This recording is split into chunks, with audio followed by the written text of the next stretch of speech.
And so here we go with episode 6.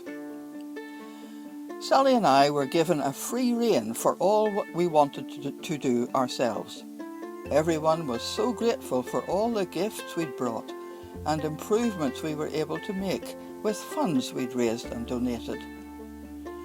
The centre is government funded, but barely enough to cover basic living costs is received.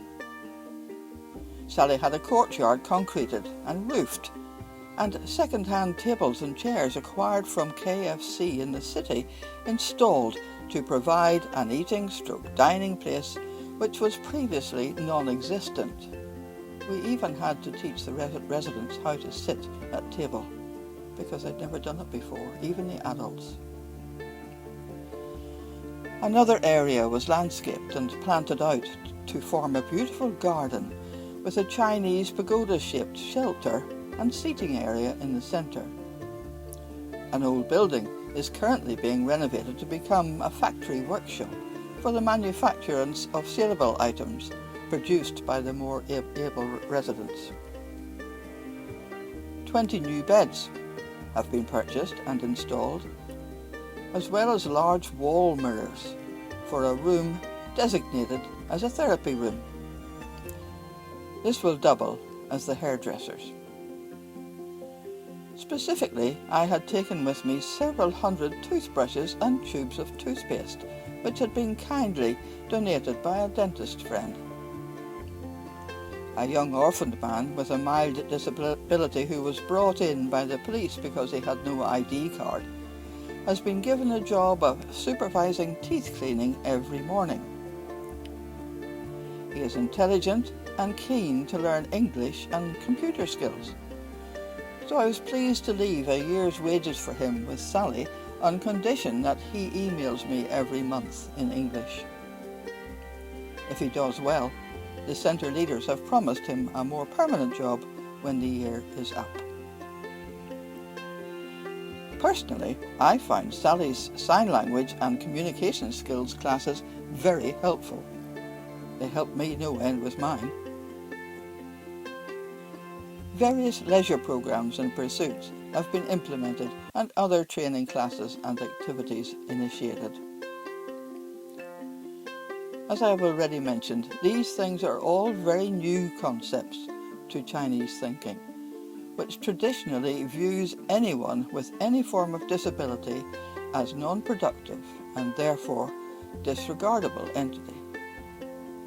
Change takes time and has to produce visible, positive results to be embraced. But even if improvements in living conditions were slow to materialise, we did see increased morale, self-respect and confidence among the residents. There is little praise or encouragement for effort or achievement in China, so a little of each goes a long way.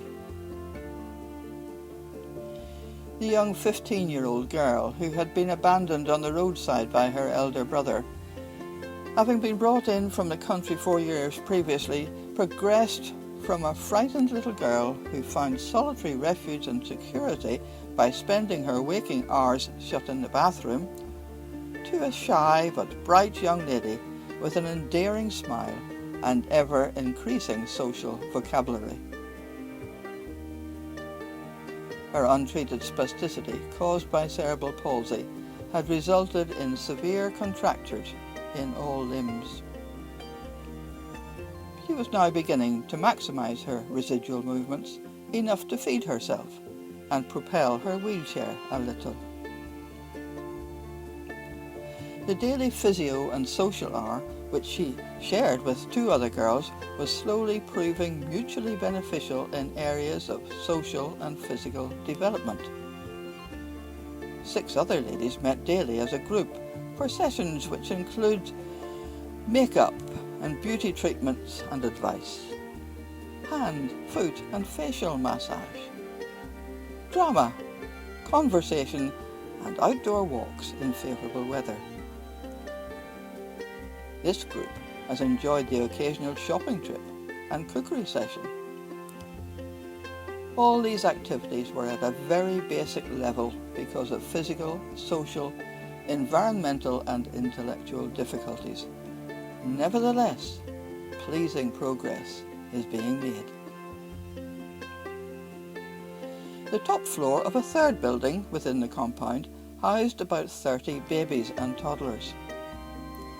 The few who were free of hepatitis or deformity were available for adoption. I had the privilege of treating 2 little babies. One had Cerebral Palsy due to a birth injury which left her right arm totally paralysed. The other was a baby boy who'd been abandoned at 3 weeks because his feet were turned in. This deformity is totally correctable, and through splinting and passive movements was showing improvement within a few weeks. The sad thing is that we don't know who his parents are to return him restored. Although the work was hard and sometimes exasperating, there were many lighter moments, even hilarious moments too. But they will wait for the next episode. If you'd like to continue with me on my wanderings, please give it a thumbs up and press the subscribe button.